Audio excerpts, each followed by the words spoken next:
Good afternoon, everyone. One of the biggest misconceptions in leadership today is that burnout happens suddenly. That one day you're fine and the next you collapse. But biologically, that's almost how it never works like that. Burnout is usually the final stage. The earlier stage is declining clarity. And that distinction matters because most executives don't observe it immediately. They just stop functioning, not suddenly. Because what they do first is they compensate, they override, they continue performing while their internal systems quietly deteriorate underneath the surface. And because high performers are rewarded for endurance, most leaders normalize the very signals they should be paying attention to. The first warning sign is rarely exhaustion, it's cognitive degradation. You lose mental sharpness. Strategic thinking takes longer. You become more reactive. Your emotional regulation weakens. Your patience decreases. And you start operating in constant urgency. And because output is still happening, you assume everything is fine.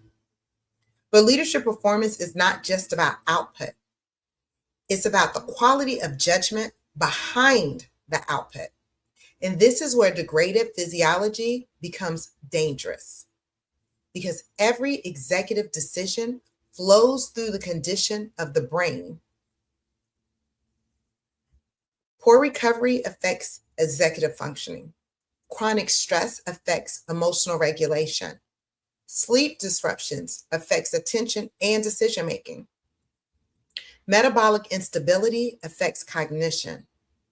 And yet most leadership conversations ignore biology completely. We talk about productivity systems, time management, morning routines, mindset, and all of those are important. But very few leaders ask what condition is the human system in that's producing these decisions? That's the real question. Because eventually, leaders stop operating from clarity and begin operating from compensation. And compensation always costs more energy. If you're hearing that noise outside, I apologize up front. Um, the landscapers are outside and they're right outside my window. So I hope you can't hear it, but if you do, that's what's going on. And the reason why compensation starts feeling heavier is because you're starting to feel like you're less capable. And that feeling starts because your physiology became less stable. And you cannot sustainably lead from a chronically destabilized nervous system. You just can't. That's why recovery must be reframed.